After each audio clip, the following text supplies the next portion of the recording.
السلام عليكم ورحمة الله وبركاته. وعليكم السلام ورحمة الله. الحمد لله الحمد لله نحمده ونصلي على رسوله الكريم. أما بعد فأعوذ بالله من الشيطان الرجيم. بسم الله الرحمن الرحيم. وقال الله تعالى في كلامه المجيد والفرقانه الحكيم: اقرأ باسم ربك الذي خلق خلق الإنسان من علق اقرأ ربك الأكرم. وقال النبي صلى الله عليه وسلم: طلب العلم فريضة على كل مسلمين ومسلمات إن الله وملائكته يصلون على النبي يا أيها الذين آمنوا صلوا عليه وسلموا تسليما. اللهم صل على محمد وعلى آل محمد كما صليت على إبراهيم وعلى آل إبراهيم إنك حميد مجيد. اللهم بارك على محمد وعلى آل محمد كما باركت على إبراهيم وعلى آل إبراهيم إنك حميد مجيد. أستغفر الله ربي من كل ذنب وأتوب إليه. لا حول ولا قوة إلا بالله العلي العظيم. لا إله إلا الله وحده لا شريك له له الملك وله الحمد يحيي ويميت وهو على كل شيء قدير. لا إله إلا أنت سبحانك إني كنت من الظالمين. لا حول ولا قوة إلا بالله العلي العظيم. إنا لله وإنا إليه راجعون. لا إله إلا الله محمد رسول الله সাল্লাল্লাহু আলাইহি সাল্লাম। সমস্ত প্রশংসা সেই মহান আল্লাহ তাআলার, যে আল্লাহ তাআলা আপনাকে আমাকে রহমত করেছেন, আপনাকে আমাকে রিজিক দিয়েছেন, আপনাকে আমাকে এখনো তার ইবাদত করার জন্য তার ঘর আসা তৌফিক দান করেছেন। সে আল্লাহর প্রতি শুকরিয়া। পৃথিবীর জমিনকে যদি কাগজ হিসেবে তৈরি করা হয় এবং সমস্ত নদ নদীর পানি যদি কলমের কালি হিসেবে তৈরি করা হয় এবং সমস্ত গাছ গাছলা যদি তার কলম হিসেবে তৈরি করা হয়, আর যদি তার রহমতের প্রশংসার কথা লেখা হয়, এইগুলো শেষ হয়ে যাবে। অনুরূপভাবে আবার এবার এইভাবে বারবার তৈরি করতে হবে, তাকে তার প্রশংসা লিখতে হবে, কিন্তু এবার লেখা হবে কিন্তু কি হবে না, শেষ হবে না। আল্লাহ তাআলার প্রশংসা লিখে শেষ হবে না। সে আল্লাহ তাআলা, সেই জন্য আল্লাহ তাআলার কাছে আমরা সবাই পড়ি রব্বানা লাকাল হামদ হামদান কাসীরান তাইয়িবান মুবারাকান ফীহি ইয়া রাব্বি লাকাল হামদু কামা ইয়ানবাগি লিজালালি ওয়াজহিক ওয়া আযীমি সুলতানিক। সমস্ত প্রশংসা সেই মহান আল্লাহ তাআলার, যে আল্লাহ তাআলা রহমত করে আপনাকে আমাকে মাসের ভিতরে শ্রেষ্ঠ মাস রমজান মাস, দিনের ভিতরে শ্রেষ্ঠ দিন জুমার দিন, সপ্তাহের ভিতরে শ্রেষ্ঠ দিন কি দিন? জুমার দিন। সেই জুমার দিন আপনাকে আমাকে তার ঘরে আসার বসার তৌফিক দান করেছেন। এই জন্য আল্লাহর কাছে খুশি হয়ে পড়ি আলহামদুলিল্লাহ। সে আল্লাহর কাছে আরও শুকরিয়া যে আল্লাহ তাআলা আপনার আমার জীবনের ভালোর মালিক, আপনার আমার জীবনের কল্যাণের মালিক, আপনার আমার জীবনের মন্দের মালিক, আপনার আমার জীবনের খাদ্য বস্ত্র বাসস্থান সব কিছুরই তিনি আমাদের মালিক, যার হাতে আমাদের জীবন, যার হাতে আমাদের রিজিক, আমাদের সব কিছুই কার হাতে? সে আল্লাহর তাআলার হাতে।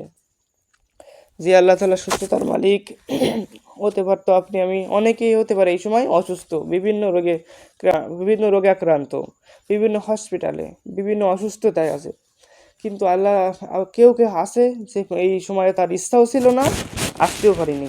হয়তো ইচ্ছা আছে, কেউ আছে হয়তো আসতেও পারিনি।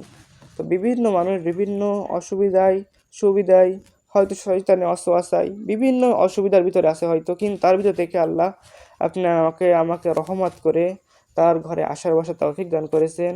এই জন্য খুশি হয়ে পড়ি, আলহামদুলিল্লাহ। দুরুদ সালাম আপনার নবী, আমার নবী, মানবতার মুক্তির দূত, সবাই পড়ে সাল্লাল্লাহু আলাইহি ওয়াসাল্লাম। তো আমরা আগের সময় কথা বলছিলাম রজব মাস নিয়ে। এখনো চলছে আমাদের কি রজব মাসই চলছে। তো রজব মাসেরও বিভিন্ন মাসে বিভিন্ন শিক্ষা আছে। এই মাসের একটা গুরুত্বপূর্ণ মাস, যেই মাসে এই মাস তারপরের মাস কি আসছে আমাদের রমজান। তো এই মাসে আপনাকে আমাকে শিক্ষার মাস ছিল যে আমরা যেন আমাদের সমস্ত খারাপ কাজগুলো যেন বাদ দিই, সমস্ত ভালো কাজগুলো যেন আমরা চর্চা শুরু করি। এইভাবে যদি আমরা করতে পারি, রমজান মাসে যদি এভাবে চলতে পারি, আশা করা যায় বাকি 11 মাসে আমরা সুন্দরভাবে চলতে পারবো ইনশাল্লাহ। আর যদি আমরা এখনও এই কাজগুলো করে যাই, অনুতপ্ত আমাদের পাপের কারণে অনুতপ্ত না হই, তাহলে কী হবে, আপনার আমার জন্য এটাই ক্ষতিজনক বিষয়। তো যদি আপনার আমাকে যদি একটু বিষয়েও হয়তো কোনো একটা পাপ করার সময় যদি ভাবে যে আল্লাহ এই মাসটা ছিল আমার নিজেকে শুধরাই নেওয়ার মাস, আমি এই কাজটা করবো না, তাহলে কি হলো, আপনার শিক্ষা কিছু না কিছু শিক্ষা আপনি নিতে পারিছেন। আর যদি মনে করেন যে কিছু মনেই না করেন, যাক হচ্ছে চলুক, তাতে কী হয়েছে, তাহলে কী করলাম আমরা, হয়তো কোনো সাগলে কী করতে নিতে পারলাম না, কোনো শিক্ষাও নিতে পারলাম না। এই জন্য যেহেতু আপনাকে আমাকে সামনে রমজান মাস এসেছে, নিজের ভুলগুলো প্রায়শ্চিত্ত করার জন্য আমরা যেন এই সময়টাকে আমরা কাজে লাগিয়ে নিজের খুঁজে বের করতে হবে কি খারাপ কাজ আছে, কি খারাপ অভ্যাস আছে, এইগুলো যেন আমরা বাদ দিতে পারি এবং ভালো কাজগুলো যেন আমরা করতে পারি। আর এই মাস এই মাসকে উদ্দেশ্য করে সমস্ত মাসই আপনার ইবাদতের মাস। শুধু একদিন আপনি মেরাজের হিসেবে কোনো নিশ্চয়তা গ্যারান্টি পাওয়া যায় না যে ওই দিনই এই মাসেই মেরাজ হয়েছে, মানে ওই দিনই মিরাজ হয়েছে এটা ঠিক, কিন্তু ওই যে তারিখ এ নিয়ে বিভিন্ন মতভেদ আছে। যে আপনি শুধু একদিনই সারা রাত ইবাদত করবেন, সারাদিন রোজা থাকবেন, এটা পাওয়া যায় না। পাওয়া যায় কি, এই মাস ইবাদতের মাস, সমস্ত মাসে আপনি ইবাদত করতে হবে। তো সেই জন্য আমাদের শুধু দিন ভিত্তিক হলে হবে না, আমাদের শুধু দিন ভিত্তিক না, সপ্তাহ ভিত্তিক না, বছর ভিত্তিক না, আমাদের ইবাদত কি সর্বদিনই আমাদের ইবাদত করতে হবে। আল্লাহ ওই বান্দাকে পছন্দ করেন যে বান্দা অল্প করলেও কন্টিনিউ করে, প্রত্যেক দিন করে। আমরা 5 ওয়াক্ত নামাজ প্রত্যেক দিন পড়লাম, আর কেউ আসলো বছরে একদিন এসে ওই একদিনই খুব সুন্দর করে ইবাদত করে তার দিন কাটালো, ওই নাকি যে বান্দা প্রত্যেক দিন ইবাদত করলে কন্টিনিউ হ্যাঁ। এই জন্য আপনাকে আমাকে শুধু ওই একদিন ভিত্তিক কাজ করলে হবে না, যে ওই একদিনই আমরা 27 তারিখ যে শুধু একদিনই রোজা থাকবো, একদিন ইবাদত করব, এইটা করলে হবে না। এই পুরো মাসে আপনার আমার প্রায়শ্চিত্ত করার মাস, কারণ ওই যে একদিন করতে হবে ওইটার হাদিস পাওয়া যায় না, কিন্তু পাওয়া যায় এই মাস ভিত্তিকই আমাকে শুধরে যেতে হবে, শুধরে যাওয়ার মাস। তওবা করতে হবে আপনাকে আমাকে, তওবা করতে হবে। আল্লাহ আমার জীবনের গুনাহগুলো তুমি মাফ করে দাও, জীবনে কি করো, গুনাহগুলোকে তুমি মাফ করে দাও। তওবা তো ফিরে আসা, শুধু আস্তাগফিরুল্লাহ বললাম তাহলে কাজ হবে না, আপনাকে আমাকে ফিরে আসতে হবে। তো মনে করতে হবে যে আল্লাহ এই কাজ যা করেছি তুমি আমার জীবনে গুনাহগুলো মাফ করে দাও, তাহলে আপনার তওবা হবে। আর আপনি যদি তওবা একদিক থেকে করতেছেন আর একদিক থেকে খালি পাপ কাজ করেই যাচ্ছেন, তো এই তওবা কি এক হবে না, এক হবে না। এরপর কাজ হচ্ছে আল্লাহ তাআলা বলেছেন ফালিয়াবুদু রাব্বা হাযাল বাইত, তুমি এই ঘরের মালিকের ইবাদত করো। ইবাদত কার করব আমরা, সেই আল্লাহ তাআলা একমাত্র, তার ইবাদত করব, কারো শরীক করব না। ফালিয়াবুদু রাব্বা হাযাল বাইত আল্লাযী আত'আমাহুম মিন জু ওয়া আমানাহুম মিন খাউফ। তাহলে কি করবে আল্লাহ, আমাদের বিভিন্ন খাবার দেওয়ার সময় আল্লাহ ক্ষুধা পেলে খাবার দেবেন এবং কি করবেন, এবং বিভিন্ন ধরনের বালা মুসিবত থেকেও সেই আল্লাহ আমাদের হিফাজত করবেন। এই কাজগুলো আপনাকে আমাকে করতে হবে এবং আমার পরিবার আত্মস্বজন তাদেরকেও বলতে হবে, কারণ কু আনফুসিকুম ও আহলিকুম নারা, জাহান্নামের আগুন থেকে তুমি বাঁচো এবং তোমার পরিবারকে বাঁচাও। আল্লাহ তাআলা সূরা আলার ভিতর 9 নম্বর আয়াতে আল্লাহ তাআলা বলেছেন বিসমিল্লাহির রহমানির রহিম ফাযাক্কির ইন নাফাতিজ যিকরা, কাজেই তুমি উপদেশ দাও যদি উপদেশ উপকার দেয়, কারণ তুমি উপদেশ দিতে থাকো, তোমাকে সৎ কাজের আদেশ অসৎ কাজের নিষেধ, এইটা আপনাকে আমাকে করতে হবে। এটা কাজে আসুক বা না আসুক, কী করতে হবে? আপনাকে সবসময় করে দিতে হবে। এরপর আল্লাহ তাআলা বলেন সায়াযাক্কারু মাইয়াখশা, যে ভয় করে সে উপদেশ গ্রহণ করবে। যে আল্লাহকে ভয় করে, তাকে ভয় করে সে উপদেশ অবশ্যই গ্রহণ করবে। এই জন্য আমরা আল্লাহর কাছে দোয়া করি, আল্লাহুম্মা ইন্নী আসআলুকাল হুদা, আল্লাহ আপনি আমাদের হিদায়াত দান করেন। তুকা, আপনার ভয় আমাদের মনে সবসময় থাকা তৌফিক দান করেন। ওয়াল গিনা ওয়াল আমাল লিমা তুহিব্বু ওয়া তারদা, এরপরে হালাল উপার্জন করার তৌফিক দান করেন। তারপর কি করে আমরা ওয়াল গিনা ওয়াল আমাল লিমা তুহিব্বু ওয়া তারদা, যেই সব কাজ করলে আপনি খুশি হন সেই সব কাজ করার তৌফিক দান করেন। এরপর আমরা কি বলি? ওয়াল গিনা ওয়াল আমাল লিমা তুহিব্বু ওয়া তারদা, যেই সব কাজ আপনি অখুশি হন সেই সব কাজ থেকে আমাকে দূরে রাখেন। এই জন্য আপনাকে আমাকে আল্লাহকে ভয় করতে হবে। এখন আমাদের এমনটা অবস্থা হয়ে গেছে যে পাপ কাজ করতেইছি কোনো গায়ে লাগে না। হয় যদি মুমিনের তো এমন হওয়া উচিত ছিল যে ফজর নামাজ যদি ছুটে যেত, মনে করতো হায় আল্লাহ আমি তো ভুল করে ফেলাইছি, আল্লাহ আমার একটা ওক্ত, আমার জীবন থেকে শুধু ফজর একটা ওক্ত না, যে কোনো একটা ইবাদত যদি ছুটে যায়, আল্লাহ আমি কাজটা করে ফেলাইছি, আল্লাহ তুমি মাফ করে দাও, অনুতপ্ত হতে হবে আল্লাহর ওই বান্দা পছন্দের। আর আমরা কি করি না? অনুতপ্তও হই না। আল্লাহ আপনাকে আমাকে বোঝার তৌফিক দান করতে পারি, আমিন। আল্লাহ তাআলা বলেন সায়াযাক্কারু মাইয়াখশা, যে ভয় করে সে উপদেশ গ্রহণ করবে।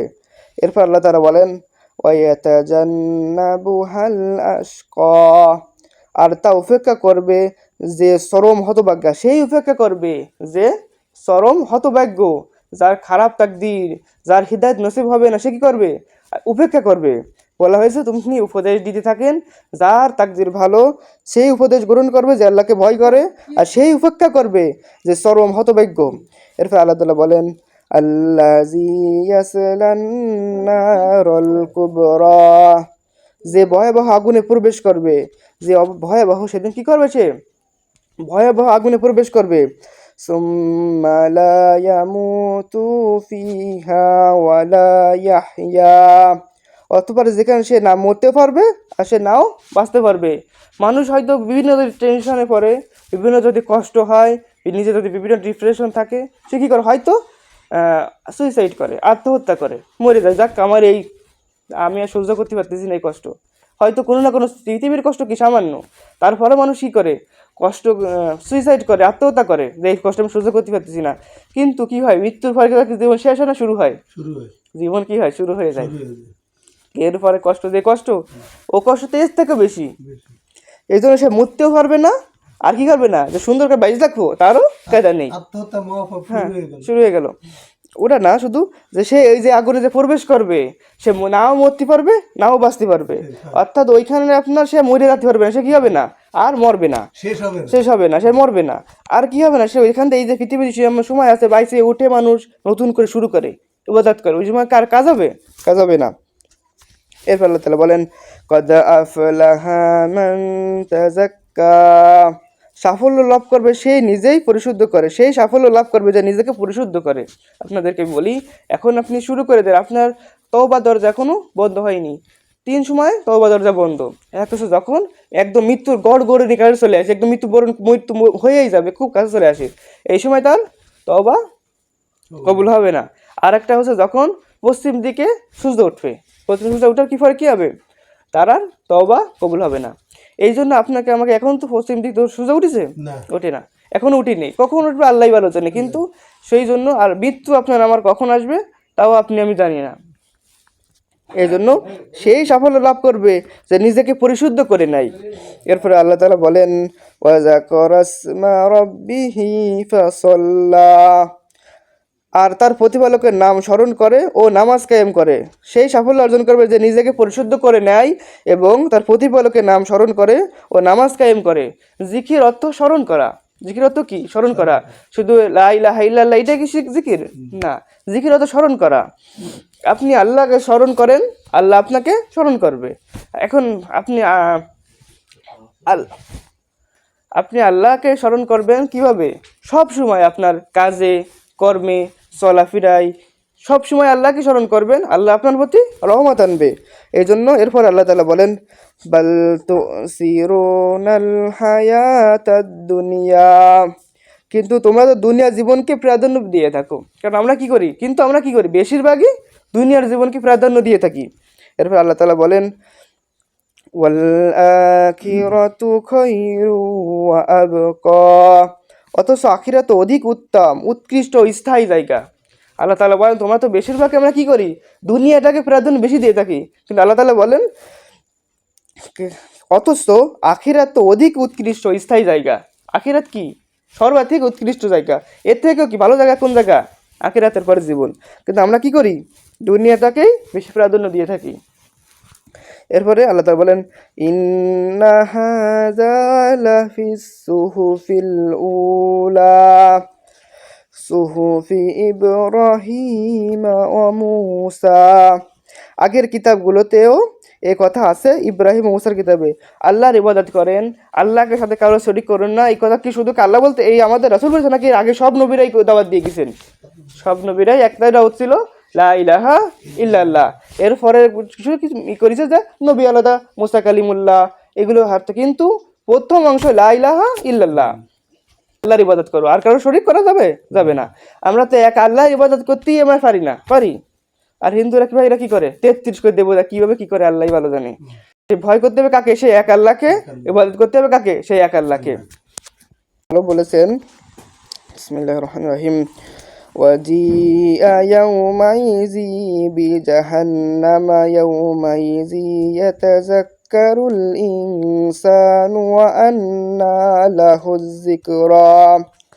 আর জাহান্নামকে যেদিন সামনে আনা হবে সেদিন মানুষ উপলব্ধি করবে, কিন্তু তার উপলব্ধি কি কোনো কাজে আসবে? আল্লাহ তাআলা বলেন ওয়াজি ইয়াউমাইযি বিজাহান্নাম, সেদিন কি করা হবে, জাহান্নামকে সামনে আনা হবে, এবং কি করবে সেদিন মানুষ উপলব্ধি করবে, হাই আমি যদি আজ ভালো কাজগুলো করে আসতাম, হাই আমি যদি আমার সময়টাকে কাজে লাগাতাম, হাই আমি যদি আমার ইবাদতগুলোকে ভালো করতাম, তাহলে কি হতো না, আজ আমার এই দিন দেখা লাগতো না।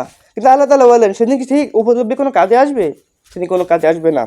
এরপর আল্লাহ তাআলা বলেন ইয়াকুলু ইয়া লাইতানি কদ্দামতু লি হায়াতি। সে বলবে হাই আমার জীবনে যদি আমি যদি আগে কিছু পাঠাতাম, তারা বলবে। এরপর আল্লাহ তাআলা বলেন ওয়ালা ইউসিকু ওয়াসাকাহু আহাদ, এবং তার বাঁধনের মতো কেউ বাঁধতে পারবে না। আল্লাহ যদি তাকে বাঁধে, আল্লাহ তাকে যদি আটকায় ধরে রাখে, তাকে যদি কষ্টে, আর কেউ ছাড়াই নিতে পারবে? সেও ছাড়াতে পারবে না। দুনিয়াতে সুপারিশ করার মতো মানুষ থাকতে পারে, কিন্তু ওই সময় কি হবে না, আল্লাহর উপরে একমাত্র রাজা তিনি হবেন, বাদশার হবে তিনি হবেন, সরে আসার কোনো সুযোগ থাকবে না। সেই জন্য কি করতে হবে, রুজি ইলা রাব্বিকি রাদিয়াতাম মারদিয়া, তোমার রবের দিকে ফিরে এসো সন্তুষ্টির পাত্র হয়ে।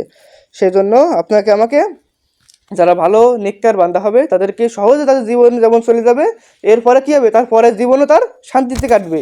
এই জন্য আপনাকে আমাকে ফিরে আসতে হবে, সে আল্লাহর দিকে মনোনিবেশ করতে হবে, সে আল্লাহর দিকে। আপনার আমার জীবন, হায়াত, মৌত সবই করতে হবে কি আখিরাত ভিত্তিক। কীভাবে আল্লাহকে খুশি করতে পারি, কীভাবে আমার জীবনে ভবিষ্যৎ সুন্দর করতে পারি, কীভাবে আমার জান্নাতে যেতে পারি, কীভাবে আমি জাহান্নাম থেকে দূরে থাকতে পারি। আল্লাহ আপনাকে আমাকে সেই তৌফিক দান করুক, করি আমিন। ওকে দাওয়ান আলহামদুলিল্লাহ রাব্বিল আলামিন। 25 থেকে 27 বেজে গেছে, তারা কাবলা জুমা আদায় করে নি।